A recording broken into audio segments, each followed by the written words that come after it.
qu'il y avait un professionnalisme sportif qui s'était donc installé en Grèce dans l'ancienne Olympie, et bien dès les plus anciens temps, professionnalisme que Pierre de Coubertin dénonçait au XIXe siècle en mettant en garde les athlètes modernes pour que justement ils ne fassent pas du surentraînement, qu'ils ne se dopent pas, qu'ils restent honnêtes dans les compétitions, qu'ils ne fassent pas non plus trop de régime. Et puis finalement on s'est rendu compte que l'époque moderne est souvent pire que l'époque ancienne. En ce qui concerne donc cette flamme olympique, je vous avais également rappelé qu'elle n'existait pas, Olympie, dans l'Antiquité, on ne l'allumait pas au 5e siècle avant Jésus-Christ, mais elle peut faire référence au foyer qui brûlait dans les temples en l'honneur des dieux, et puis dans les maisons, bien sûr, le foyer qui aussi était le symbole d'une association, d'une réunion, d'une assemblée, donc tout ce qui évidemment rappelle aussi Olympie. Alors, les Jeux Olympiques, eh bien, si vous voulez y aller, je vous le rappelle, évitez, sauf si vous avez pris vos réservations à l'avance, évitez le petit village olympique qui se trouve juste à côté du site et qui malheureusement donc cet été a considérablement été endommagé par les incendies. Mais ce n'est pas la raison, c'est qu'il y a très peu d'hôtels, que ces hôtels sont relativement petits, et souvent si vous ne réservez pas à l'avance, eh bien ils sont occupés. Si vous voulez juste vous y rendre pour la cérémonie de la flamme olympique, et ils sont souvent occupés soit par des personnalités, soit tout simplement par les journalistes qui viennent du monde entier. Alors si vous voulez assister à cette cérémonie qui reste exceptionnelle, puisque je vous rappelle que la flamme part après dans tous les pays et dans le monde entier, eh bien le mieux c'est encore de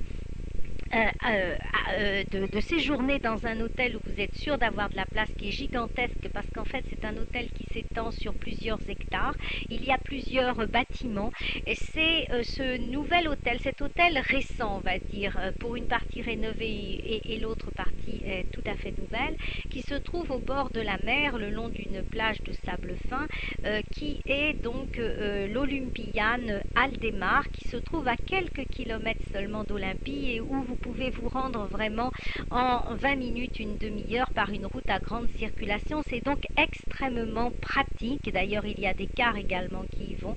Et donc, c'est extrêmement pratique pour cumuler à la fois un séjour au bord de l'eau, où l'on mange d'ailleurs très bien dans des petites tavernes au bord de l'eau et dans des petits villages très attrayants.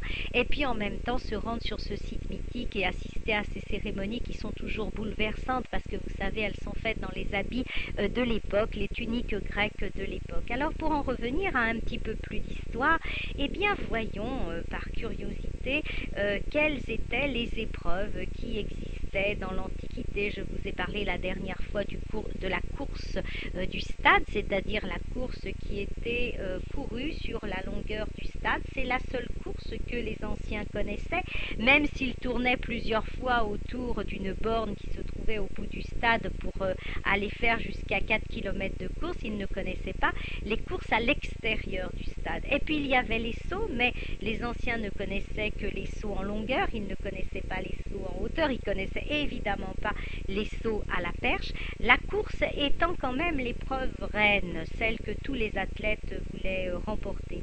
Il y avait également des combats de lutte et combats de boxe qui se déroulaient d'une manière continue. Il y avait un arbitre, mais l'arbitre n'arrêtait pas le combat entre les rounds, et donc le combat était plutôt fatigant. Tous les coups étaient permis. D'ailleurs, on voit des représentations qui nous montrent des lutteurs attrapant leur adversaire à la taille et puis le jetant par-dessus leurs épaules. Donc tous les coups étaient permis, et y compris d'ailleurs les coups qui étaient donnés à la tête. Et donc une seule chose était interdite, si je puis dire, sur le sol olympique, c'était de tuer son adversaire. On n'avait pas le droit de tuer son adversaire, si bien que si l'on tuait son adversaire, c'était le mort qui était considéré comme le vainqueur, et non pas celui qui avait commis cet acte odieux et qui était sifflé par les spectateurs. Et puis il y avait les fameux lancers du poids. On a retrouvé des poids de l'Antiquité monter, qui était d'ailleurs assez lourd puisqu'il pesait plus de 1 kg. Et puis il y avait le fameux lancer du javelot et le lancer du disque. Vous avez tous vu déjà le disco-ball, qui a donc une attitude tout à fait particulière, qui a été d'ailleurs beaucoup reprise de nos jours. Ce magnifique disco-ball, et là aussi on a retrouvé des disques qui vont de 1 kg à 4 kg, donc qui sont assez lourds. Et puis le javelot qui se lançait à l'époque d'une manière assez particulière. C'était un javelot qui était relativement court, que l'on enroulait avec d'un lacet, et le bout du lacet, où il y avait un nœud, était attaché à l'index du lanceur de javelot, si bien que le lacet servait de propulseur au javelot, ce qui permet de le lancer assez loin. C'est une méthode qui a une habitude et une méthode, oui, qui a complètement disparu, que l'on ne connaît pas aujourd'hui, puisque vous savez qu'on lance le javelot évidemment sans lacet propulseur. Bon, et ce qui nous distingue aussi des anciens, c'est qu'aujourd'hui évidemment on peut mesurer le temps des courses, on peut mesurer la longueur des lancers, et on a donc des sortes de records qui sont faits. Et évidemment, le but aujourd'hui, c'est de battre ce record à chaque fois. À l'époque, il n'y avait pas de record qui était enregistré. Donc, à chaque fois qu'il y avait une épreuve, elle était considérée comme nouvelle et distincte de ce qui s'était passé avant, même si on savait que tel ou tel champion était donc très fort. Bon, il avait une excellente réputation, on savait qu'il avait accompli des exploits, mais on n'avait pas noté les records qu'il avait fait. On n'avait pas. Et donc, à chaque fois que les épreuves avaient lieu à Olympie, c'était des nouvelles épreuves, on repartait de zéro. Et donc, c'est la course de l'instant qui compte, c'est le lancer de l'instant. Et on ne va pas dire, bah tiens, voilà, celui-ci l'a emporté, mais il a fait mieux que le champion de 4 ans auparavant. Cette notion, en fait, de battre des records n'existait pas. Il y avait juste la rivalité sur l'instant et le fait, donc, de l'emporter sur l'instant. Donc, vous voyez que la plupart des épreuves déjà existaient. Il y a en revanche des épreuves qui ont disparu, comme celle du pancraste, qui cumulait une sorte de boxe et de lutte, mais qui était assez cruelle parce qu'en fait les athlètes recouvraient leurs poings, leurs mains d'une sorte de gants en cuir qui étaient hérissés de métal. Donc les coups étaient souvent meurtriers, et donc c'est plutôt une bonne chose que ces épreuves aient disparu, qui étaient très appréciées des Romains et qui ont été d'ailleurs reprises dans la plupart des jeux organisés par les Romains dans les amphithéâtres. Et puis il y avait aussi autre chose qui était très très importante, c'était l'hippodrome, les courses de chars qui avaient lieu à l'hippodrome, qui se trouvait juste à côté du stade à Olympie. Alors on connaissait pas trop les chevaux montés, les courses de chevaux montés, on connaissait plutôt les courses de biges, c'est-à-dire les chars tirés par 2 chevaux, et puis après les quadriges, comme vous avez pu voir dans Bénure, avec donc ces chars qui sont tirés par 4 chevaux. Et donc ces courses de chars eh bien, étaient toujours extrêmement impressionnantes. Alors là, il y avait toute une réglementation liée aux courses de chars, et nous allons justement y revenir dans un instant.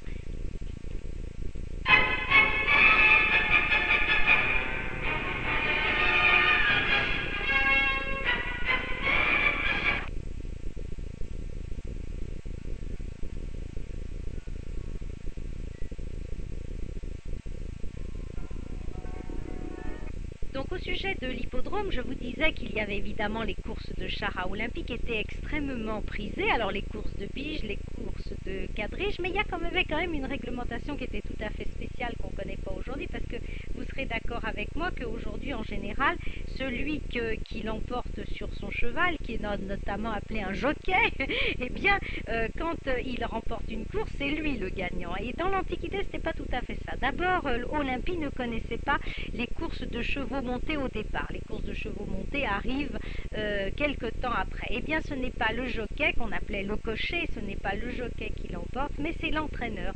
C'est celui qui a acheté les chevaux, qui est propriétaire des chevaux, qui entraîne, qui est chargé de l'entraînement des jockeys, des cochers, et puis qui a acheté aussi les harnais, qui s'occupe vraiment de toutes les dépenses en fait liées donc à l'entretien du char et à l'entretien des bêtes.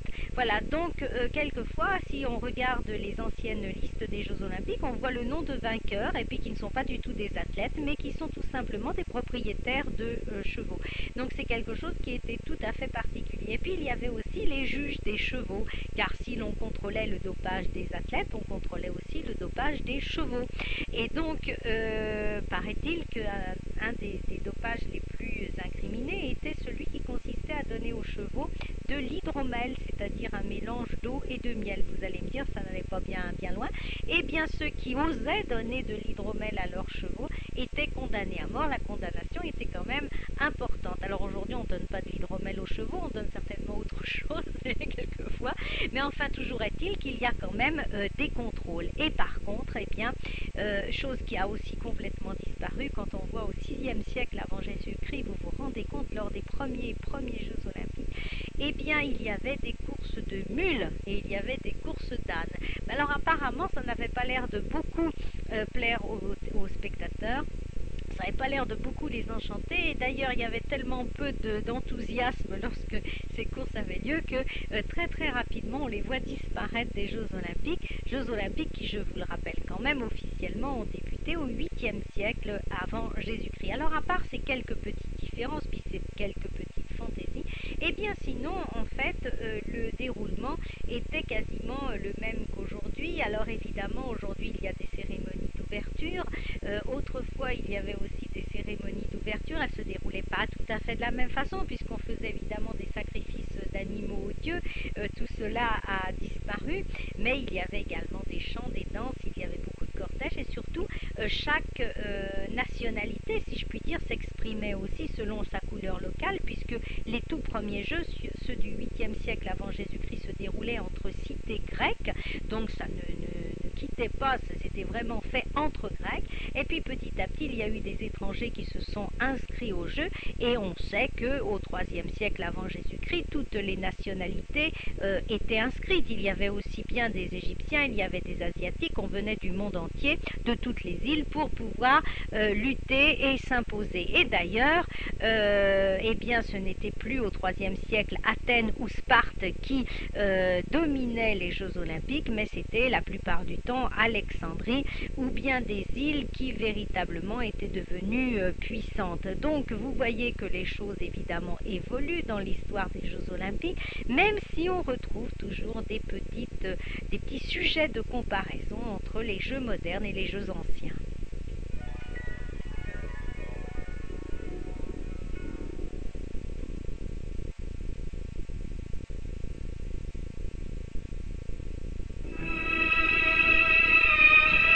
À la technique, nous sommes en Grèce pour nous réchauffer un petit peu aujourd'hui, et parce que ce sera bientôt l'année olympique, et donc la flamme olympique ne va pas tarder à être allumée et à partir dans le monde entier. C'est toujours un moment extrêmement émouvant, et donc on commence déjà évidemment à parler. Alors je vous ai rappelé un petit peu les anciennes épreuves, celles que l'on a maintenues, celles que l'on a supprimées, celles qui existent toujours, mais évidemment avec quelquefois des réglementations qui sont un petit peu différentes.